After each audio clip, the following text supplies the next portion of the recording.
Bonjour Sylvia, pourriez-vous vous présenter? Dans quel service travaillez-vous et quelle est votre particularité?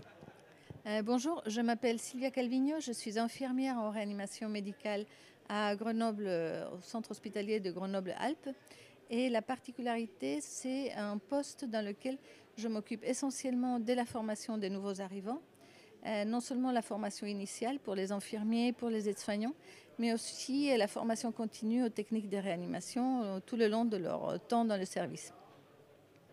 Pouvez-vous nous raconter les étapes qui vous ont amené là où vous êtes actuellement? Alors, les premières étapes, c'est je commençais comme tout le monde, comme infirmière au lit du patient. Au bout de quelques années de m'engager un petit peu à essayer de faire évoluer les pratiques dans le service et d'être dans des groupes de travail, j'ai découvert les sociétés savantes, donc la SRLF pour la société française et la société européenne. Donc, j'ai commencé à m'intéresser à ce qui s'est passé ailleurs. J'ai commencé à vouloir travailler un peu plus, on va dire, dans la transversalité, dans des projets qui tiennent un peu plus longtemps et qui étaient un petit peu en mélange d'évolution des pratiques et de la recherche. Donc, j'avais postulé pour un poste d'infirmière de recherche dans mon propre service pour essayer d'améliorer les choses dans le service. Et du coup, j'avais suivi des formations supplémentaires, donc des formations, une licence en biostatistique, un DU en éthique sur l'enseignement et sur la recherche, des formations en ventilation mécanique. Donc, c'est vrai que ça m'a donné on va dire, un contexte théorique en plus de la pratique que je suivais dans le service. Après, j'ai fait 3 années en hémodialyse et transplantation rénale.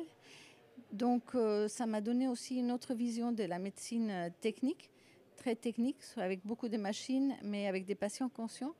Et je repostulais ensuite pour revenir dans le service comme infirmière formatrice, avec, on va dire, un bagage déjà théorique et pratique supplémentaire pour pouvoir améliorer les choses en continuant dans les sociétés savantes, parce que ça m'apporte en plus une connaissance globale, ça me fait sortir on va dire, du schéma tracé des habitudes de service.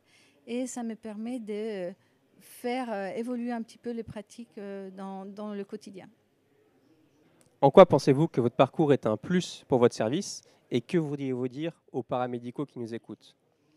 Alors, un plus pour le service, c'est le fait déjà d'avoir quelqu'un qui a de l'expérience, qui connaît la réanimation et qui s'est intéressé pas seulement au jour le jour, mais à essayer de comprendre les mécanismes qui font que les soins fonctionnent, que les patients s'en sortent et que même les soignants veulent rester dans le service.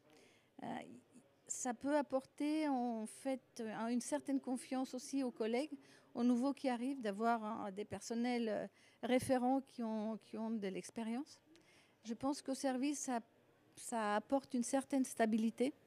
Ça permet de faire une continuité dans le soin et dans les pratiques, de faire une évolution, on va dire, basée sur ce que je suis, c'est-à-dire l'evidence-based nursing ou la médecine et les soins infirmiers basés sur l'expérience.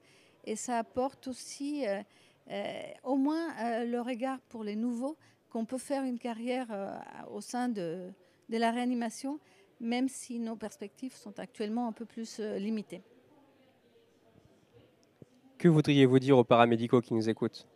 J'aimerais beaucoup qu'ils s'engagent, qu'ils continuent. S'ils ont choisi la réanimation, c'est qu'ils ont trouvé quelque chose dedans qui leur plaît et qu'il faut qu'ils continuent à le creuser, qu'ils s'investissent pas seulement dans leur service, qu'ils cherchent des explications et des formations ailleurs, qu'ils développent leur pratique, ce qui peut leur permettre de surmonter aussi des difficultés, des moments de burn-out, de fatigue, de lassitude, parce qu'on peut voir que en fait, c'est une pratique qui est toujours innovante, intéressante et qui peut apporter beaucoup aux patients et aux soignants qui la pratiquent.